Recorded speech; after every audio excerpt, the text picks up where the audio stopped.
Good afternoon, students. How are you? I hope you all are fine. So let's start our today's topic, that is the sex-linked inheritance. Sex-linked inheritance, as its name itself is specifying, that the inheritance pattern, that is the how the traits are being transmitted from parents to offsprings, is connected to our sex chromosome. So what does it mean? We all know we have two types of chromosomes. One type of chromosomes are autosomes. एक तरह के chromosomes कौन से हैं? Autosomes. और दूसरी तरह के कौन से?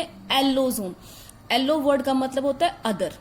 ठीक है, तो एलोसोम्स जो हैं, जो अदर हैं, ऑटोसोम के अलावा जो अदर टाइप ऑफ क्रोमोसोम हैं, वो कौन से हैं? हमारे सेक्स क्रोमोसोम. इन्हें एलोसोम्स भी कहते हैं. जो ऑटोसोम्स होते हैं उनमें जो जीन्स होती हैं वो हमारे सोमैटिक फंक्शंस, हमारे सोमैटिक ऑर्गन्स में जो भी होने वाले काम हैं या सोमैटिक फंक्शन के लिए हमारे जो है वो जीन्स काम करते हैं. ठीक है, और जो हमारे एलोसोम्स हैं, जो हमारे सेक्स क्रोमोसोम्स हैं, उनके ऊपर कौन सी जीन्स होती हैं जो कि आपका सेक्स डिटरमिन करेंगी. जैसे आपको पता ही है, अगर हम ह्यूमन की बात करें तो ह्यूमन के केस में XX is female and XY is the male. So in case of the human, XX and XY, these have the genes for the determination of the sex, and plus और कौन सी jeans होंगी जो कुछ और characters को, कुछ और trades को कंट्रोल करेंगी. ठीक है ना, तो हम क्या समझे कि the sex chromosome have some sex determining genes and some other genes which are not responsible for determination of the sex. ठीक है, वो अदर जीन्स जो हैं, जो सेक्स को डिटर्मिन नहीं करेंगी, उन जीन्स को हम कहते हैं sex linked genes. Why called so? Because they are present on the sex chromosome और द एलोसोम. ठीक है, अब आप जानते हैं कि हमारा वाई क्रोमोसोम जो है वो छोटा सा होता है. आपने पिछली क्लासेस में भी पढ़ा होगा कि in most of the cases the Y chromosome is small in size और वो लगभग इनर्ट होता है. यानी कि कहीं कहीं एम्प्टी वर्ड भी लिखा है, तो इनर्ट यानी कि उसमें ज्यादा जीन्स नहीं होती हैं, थोड़ी सी ही जीन्स होती हैं, साइज छोटा भी होता है. और वो जो जीन्स वाई क्रोमोसोम में प्रेजेंट होंगी, that are responsible for the maleness. ठीक है, और वो मेल कैरेक्टर को डिटरमिन करेंगी. जैसे कि आपकी SRY जीन्स हैं, ऐसे कुछ एक जीन्स जो है, कम जीन्स जो है वो वाई क्रोमोसोम पे प्रेजेंट होती हैं and responsible for the maleness. So such genes are called as the holandric genes. You know, ये वर्ड हम जो एंड्रिक यूज कर रहे हैं ये मेल के लिए यूज करते हैं. ठीक है, तो वाई क्रोमोसोम की जीन्स कौन सी है? Holandric. जबकि जो हमारा एक्स क्रोमोसोम होता है, the X chromosome is larger and it bears number of genes. उसके ऊपर जो एक तो साइज भी बड़ा है और उसके ऊपर जो जीन्स हैं वो भी बहुत ज्यादा हैं. तो जो जीन्स हमारी एक्स क्रोमोसोम के ऊपर होंगी उन्हें हम कहेंगे एक्स लिंक्ड जीन्स. उन्हें हम एक्स लिंक्ड जीन्स भी कह देते हैं और उन्हीं को हम सेक्स लिंक्ड जीन्स भी कह देते हैं, क्योंकि वाई के ऊपर तो कोई भी जीन, इस तरह की जीन होगी ही नहीं जो सेक्स डिटरमिन करने के अलावा ज्यादा कोई उसका बड़ा रोल होगा. तो इसीलिए एक्स क्रोमोसोम के ऊपर जो जीन्स हैं वो सेक्स डिटर्मिनेशन में तो मदद करेंगी ही करेंगी, लेकिन वो बाकी और भी बहुत सारे फंक्शन परफॉर्म करेंगी. इसलिए उसको सेक्स लिंक्ड जीन्स भी कहा गया है. किन जीन्स को? The genes present over the X chromosome called as the X linked as well as sex linked genes also. Right now, इन जीन्स, जो ये जीन्स है हमारी सेक्स लिंक्ड जीन्स, ये कुछ कैरेक्टर्स को ट्रांसमिट करती हैं. कहां से? एक जनरेशन से दूसरे जनरेशन में. ठीक है, तो इन्हीं जीन्स की इनहेरिटेंस को हम कहेंगे sex linked inheritance. So the transmission of genes और traits associated with the sex chromosome के साथ, और जो कि एक जनरेशन से दूसरे जनरेशन तक लेके जाएंगी उन ट्रेड्स को, उसी को हम कहते हैं सेक्स लिंक्ड इनहेरिटेंस. और सबसे पहले जो सेक्स लिंक्ड इनहेरिटेंस का फिनोमिना है वो TH मॉर्गन ने स्टडी किया. He was a great scientist, great geneticist. 1910 में इन्होंने ड्रोसोफिला मेलानोगास्टर के ऊपर स्टडी किया और सेक्स लिंक्ड इनहेरिटेंस का जो पैटर्न है वो स्टडी किया. नाउ टाइप्स की बात करते हैं. टाइप्स की बात करें, so sex linked inheritance is of following type, first is the X linked inheritance और द जेड लिंक्ड इनहेरिटेंस। अब ये जेड क्या है, जब आपको सेक्स डिटर्मिनेशन करवाएंगे तो आपको पता चलेगा। जैसे हमारे केस में क्या होता है, X is female whereas the X Y is male. लेकिन अगर हम बर्ड्स की, रेप्टाइल्स की बात करें तो वहां पर आपका जेड जो होता है वो मेल होता है, ठीक है, और जेड होती है फीमेल, ठीक है। यानी कि वहां पर होमोगैमेटिक यानी कि दोनों के दोनों जो क्रोमोसोम्स हैं वो एक जैसे किसके होंगे, मेल के होंगे, और अलग अलग क्रोमोसोम किसके होंगे, फीमेल के होंगे। और हमारे केस में क्या है, same chromosome are present in case of female and the different chromosome heterogametic is male. तो इसी जेड को रिप्रेजेंट किया है यहां पर, ठीक है। तो यहां पर भी सेम वैसा ही पैटर्न होगा कि जो हमारे लिए एक्स लिंक्ड है वो बर्ड्स, रेप्टाइल्स के लिए जो है वो जेड लिंक जीन्स होंगी। तो जेड लिंक इनहेरिटेंस और जेड लिंक जीन्स कौन सी होंगी, जो जीन्स जो है वो प्रेजेंट होगी on the non homologous region of the X और the Z chromosome. Now what is this non homologous region, ये आगे बताती हूँ आपको। वाई लिंक जीन्स कौन सी होंगी, और डब्ल्यू कौन सा, ये वाला। जैसे यहां पे हम वाई लिंक की बात करें तो इसके लिए किसकी बात होगी, डब्ल्यू की। वाई लिंक जीन्स और डब्ल्यू लिंक जीन्स कौन सी हैं, जो कि प्रेजेंट होंगी किसके ऊपर, वाई क्रोमोसोम या डब्ल्यू क्रोमोसोम के ऊपर, जो प्रेजेंट होंगी डब्ल्यू क्रोमोसोम के ऊपर या वाई क्रोमोसोम के ऊपर। और उनकी इनहेरिटेंस पैटर्न कैसा होगा, उसको हम वाई लिंक्ड इनहेरिटेंस कहेंगे। Now the last type is the X Y linked और the Z W linked inheritance. ये इनहेरिटेंस जो पैटर्न है हमारा वो किस तरह का पैटर्न है, जो कि प्रेजेंट होगा on the homologous region of both X and Y और Z W chromosome. Now look, आप जानते हैं, आपने +2 में पढ़ के आए हैं आप कि क्रॉसिंग ओवर का जो फिनोमेना है, ये मैंने शॉर्ट सा बनाया यहाँ पे। क्रॉसिंग ओवर का जो फिनोमेना है, crossing over is what, it is the phenomena where there is the exchange of the genetic material takes place. तो ये जो एक्सचेंज ऑफ जेनेटिक मटेरियल जो है, जो क्रॉसिंग ओवर होती है, वो किसके बीच में होती है बच्चों, होमोलोगस क्रोमोसोम के बीच में। जो होमोलोगस क्रोमोसोम होते हैं, जैसे कि 10th पेयर के 2 क्रोमोसोम, एक जो है इंडिविजुअल को अपने पेरेंट, मेल पेरेंट से मिलता है, एक फीमेल पेरेंट से मिलता है। तो जब मियोसिस होती है तो उन दोनों के बीच में क्या होती है, क्रॉसिंग ओवर होती है। तो crossing over that always takes place between the homologous chromosome. Now look, हमारे जो एक्स और वाई क्रोमोसोम है, सेक्स क्रोमोसोम जो है वो भी होमोलोगस है, बट उनके सारे के सारे रीजन जो है वो होमोलोगस नहीं है। आप देख रहे हैं वाई कितना छोटा है, हमारा एक्स कितना बड़ा है। तो इसमें कुछ रीजन ऐसा होता है जहां पर होमोलोगस रीजन प्रेजेंट होता है। होमोलोगस रीजन यानी कि जहां पर एक जैसे जो है वो जीन्स प्रेजेंट होंगे और उनके बीच में जो है वो क्रॉसिंग ओवर पॉसिबल होगी। जबकि जो इसका मैक्सिमम रीजन है वो नॉन होमोलोगस होगा, यानी कि वहां पर किसी भी तरह की क्रॉसिंग ओवर जो है वो पॉसिबल नहीं है। तो हमारी एक्स लिंक जीन्स कौन सी होगी, हमारी एक्स लिंक जीन्स वो हो गई, जैसे ये इसका डिटेल, इसको मैंने बड़ा करके यहाँ पे बनाया है, या इसको देख लें हम, ये आ गया हमारा एक्स क्रोमोसोम और ये छोटा वाला आ गया हमारा वाई क्रोमोसोम। ये जो शेडेड पोर्शन बनाया है बच्चों, ये शेडेड पोर्शन वो पोर्शन है जो कि होमोलोगस रीजन है, यानी कि वो रीजन जिसकी जीन्स जो है कुछ हद तक सेम है और इस रीजन के बीच में क्रॉसिंग ओवर जो है वो पॉसिबल है। तो ये एक्स वाई लिंक्ड जीन्स कौन सी होंगी, जो होमोलोगस रीजन पे प्रेजेंट होंगी, किसके, एक्स क्रोमोसोम के और वाई क्रोमोसोम के, ठीक है। So the genes present over the homologous region of the X and the Y chromosome are called as the XY linked genes and their inheritance is called as the XY linked inheritance. Same for the ZW chromosome and some genes, most of the genes are present on the non-homologous region.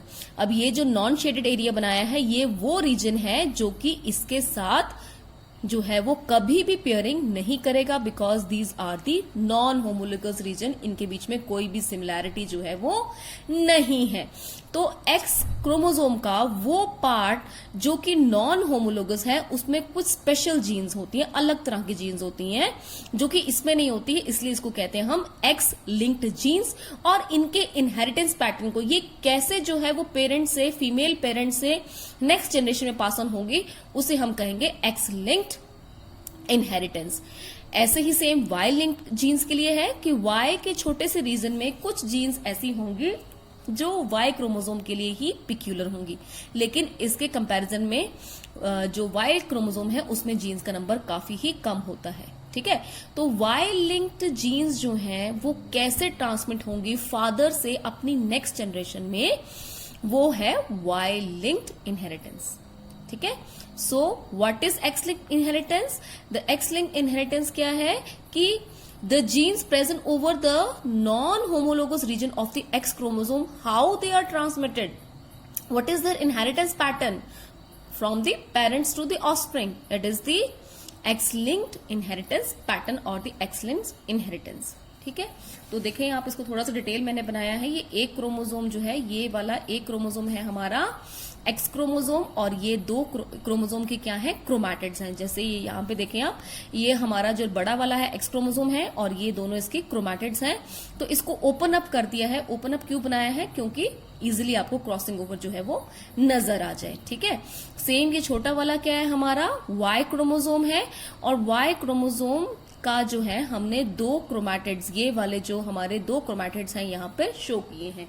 तो सिर्फ कुछ जो reason है वही इनका homologous है और वही आपस में क्या करेगा, क्रॉसिंग ओवर करेगा। सो यू आर, आप देख सकते हैं कि यहाँ पर एक्स क्रोमोसोम का ये वाला पार्ट, एक्स क्रोमोसोम का ये वाला पार्ट और वाई क्रोमोसोम का ये वाली सिस्टर क्रोमैटिड जो है वो आपस में क्रॉसिंग ओवर जो है वो कर रही है।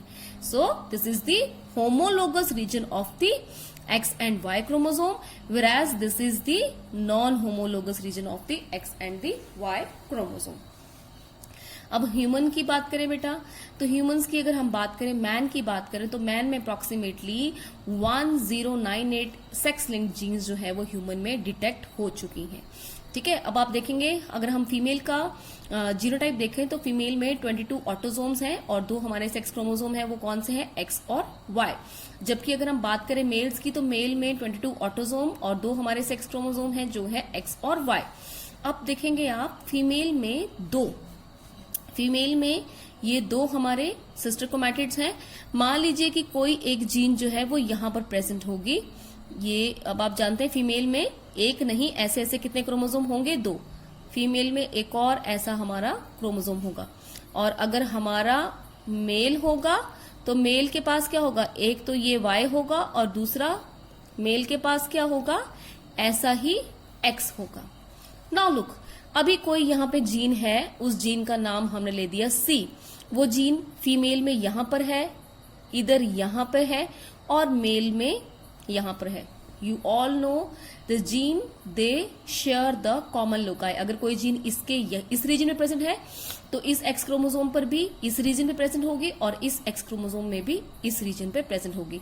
ये हम किसके क्रोमोसोम बना रहे हैं, मेल के, और ये दोनों हम किसके बना रहे हैं, हम फीमेल के। तो देखेंगे आप फीमेल के पास एक जीन की कितनी कॉपीज हो गई बच्चों, 2 कॉपीज, जबकि मेल के पास सिर्फ कितनी कॉपी रही, एक। जो एक्स क्रोमोसोम के ऊपर जीन्स हैं उसके लिए मेल के पास कितनी कॉपी रही, एक ही कॉपी रही।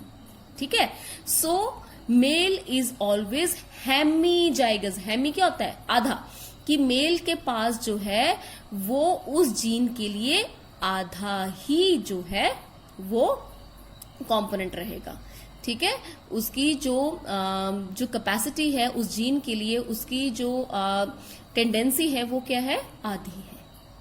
ठीक है, जबकि फीमेल के पास वो जीन्स कितनी है हमारी, 2 हैं। तो फीमेल में भी होमोजाइगस और हेटेरोजाइगस, अगर तो ये दोनों ही सी कैपिटल हैं तो फीमेल क्या हो गई, होमोजाइगस हो गई। अगर एक सी स्मॉल हो गया, एक सी कैपिटल हो गया, तो फीमेल क्या हो गई, हेटेरोजाइगस होगी। तो मेल जो है वो हमेशा हेमीजाइगस होगा, यानी कि उसके पास या तो स्मॉल सी होगा या तो कैपिटल सी होगा। जबकि जो हमारी फीमेल है वो होमोजाइगस भी हो सकती है, दोनों कैपिटल सी हो सकते हैं और हेटेरोजाइगस भी हो सकते हैं. दैट मीन्स वन में बी कैपिटल एंड अदर में B small, so that the female that become heterozygous. तो ये चीज आपने बड़ी ध्यान से याद रखनी है कि सेक्स लिंक्ड जीन्स के लिए. सेक्स लिंक्ड जीन किसकी बात कर रहे हैं हम? एक्स लिंक्ड जीन की. एक्स लिंक्ड जीन्स के लिए या सेक्स लिंक्ड जीन्स के लिए मेल हमेशा हेमीजाइगस होगा, यानी कि मेल के पास जो डोज है वो कितनी है? आधी है. फीमेल के कंपैरिजन में मेल के पास डोज कितनी है? आधी है. और फीमेल के पास डोज कितनी है? उसके कंपैरिजन में फुल डोज है. ठीक है. या मेल के कंपैरिजन में इसकी डोज क्या है? डबल है. Now considering the different example, इसको हम समझने के लिए जो है वो डिफरेंट एग्जाम्पल्स लेंगे. यहाँ पर मैंने लिखने के लिए पहले हीमोफिली लिख दिया है, बट मैं आपको पहले जो है वो कलर ब्लाइंडनेस समझाऊंगी ताकि आपको ज्यादा अच्छे से ये जो है वो क्लियर हो. कलर ब्लाइंडनेस थोड़ा सा इजी है comparatively. Now look, colour blindness की हम बात करते हैं. What is colour blindness? Colour blindness जो है आपने पहले भी छोटी क्लासेस में जो है जूनियर क्लासेस में पढ़ा होगा. कलर ब्लाइंडनेस जो है वो क्या होती है? कलर ब्लाइंडनेस, कलर ब्लाइंड कौन होते हैं लोग? जो कि ऐसे लोग which can not distinguish between the red and green colour. जिन भी लोगों को रेड और ग्रीन कलर के बीच में डिफरेंस समझने में परेशानी होती है, उसी को हम क्या कहते हैं? Colour blindness. या ये इंडिविजुअल जो है हमारा कलर ब्लाइंड है. इसको हम रेड ग्रीन ब्लाइंडनेस भी कहते हैं, क्योंकि कौन से कलर को नहीं डिटेक्ट कर पा रहे हैं हम? रेड ग्रीन को. या डाल्टनिज्म भी कहते हैं, या प्रोटॉन इफेक्ट भी जो है वो कहते हैं. अच्छा, कई इंडिविजुअल ऐसे होते हैं जो सिर्फ रेड कलर को लेके कंफ्यूज होते हैं, उनको पता नहीं चलता, रेड कलर को डिस्टिंग्विश नहीं कर पाते, तो उन्हें हम प्रोटिनापिया कहेंगे. और जो लोग ग्रीन कलर को डिस्टिंग्विश नहीं कर पाते, उन्हें हम ड्यूटेनोपिया भी कह सकते हैं. Now let us consider one example of this. आपने इसकी जो थ्योरी है कलर ब्लाइंडनेस की डिटेल में अपनी बुक से पढ़ लेनी है. यहाँ पे मैंने सिर्फ शॉर्ट में आपको जो है वो एक्सप्लेन किया है. ठीक है. नाउ अब तक तो आपको क्रॉसेस बनाना आ गए होंगे बच्चों. सभी आपने क्रॉसेस जो अपने आप हाथ से बना के देखने हैं, तभी आपको समझ आएंगे, नहीं तो नहीं चलेगा पता. अब हम देखेंगे हमने क्या ले लिया? पेरेंट्स ले लिए, फिनोटाइप, जीनोटाइप. हमने एक वुमेन ले ली कैरियर और एक नॉर्मल मैन ले लिया. अब ये जो कलर ब्लाइंड की जीन है सी, इसको हमने किसके ऊपर शो करना है? एक्स क्रोमोसोम के ऊपर. क्यों एक्स क्रोमोसोम के ऊपर शो करना है? Because this is a X linked gene और it is a sex linked gene. इसके पहले हमने जितने भी क्रॉसेस बनाए बच्चों, हमने कहीं पर भी एक्स वाई क्रोमोसोम मेंशन नहीं किया. हमने सिंपल आर डब्ल्यू लिख दिया, क्योंकि वो किसी भी ऑटोजोम के ऊपर हो सकते थे. हमें याद रखने की जरूरत नहीं है कि वो नंबर 10 में है, नंबर 12 में है, कि नंबर 15 में है. हमें याद रखने की जरूरत नहीं है. हमने सिर्फ सीधा लिख दिया कि ये ए जीन है, ये बी जीन है, ये सी, ये डी जो भी है. लेकिन हम एक्स, ये जो जीन्स हैं जो कि 6 क्रोमोसोम के ऊपर हैं, ये आपको मेंशन करना पड़ेगा कि ये एक्स क्रोमोसोम के ऊपर है. अब आप जानते हैं कि ये जो है, अब हम ये कलर ब्लाइंडनेस कर रहे हैं, एक्चुअली बच्चों ये एक डिफेक्ट है कि हमारे एक्स क्रोमोसोम के ऊपर जो एक नॉर्मल जीन है वो ठीक से काम नहीं कर पाती, जिसकी वजह से ये जो डिफेक्ट है इंडिविजुअल में आ जाता है. अगर ये जीन नॉर्मल होगी तो इंडिविजुअल की जो विजन है वो बिल्कुल नॉर्मल होगी. अब देख रहे हैं, मैंने इस एक्स क्रोमोसोम के ऊपर कुछ नहीं लिखा. वो क्यों नहीं कुछ लिखा? Because this chromosome have the normal gene, तो उसको हम शो नहीं करेंगे. जबकि इस एक्स के ऊपर सी इसलिए लिखा है क्योंकि इस क्रोमोसोम, इस वाले एक्स क्रोमोसोम की जो जीन जो कि हमारे विजन को डिटेक्ट करती है, ग्रीन रेड विजन को डिटेक्ट करती है, वो ठीक से काम नहीं कर रही. इट इज एबनॉर्मल और it is mall functioning. That is why the individual is facing the problem. तो इसको हम लिखेंगे एक्स के ऊपर सी. अब मैं आपको एक बात बता देती हूं, क्योंकि ये फीमेल है, फीमेल के पास 2 सी होते हैं, तो 2 एक्स क्रोमोसोम होते हैं. तो एक तो इसके पास कॉपी जो होगी वो नॉर्मल होगी, और एक जो होगी वो क्या होगी? जो एबनॉर्मल होगी. जो नॉर्मल हमारी जीन है बच्चों, that is always dominant over the abnormal. ठीक है. जो भी एबनॉर्मल जीन होगी वो हमेशा ही रिसेसिव होगी, और जो हमारी नॉर्मल जीन होगी वो हमेशा ही as a dominant gene act affect करेगी। तो हम शो नहीं कर रहे हैं इसको यहाँ पे फिलहाल।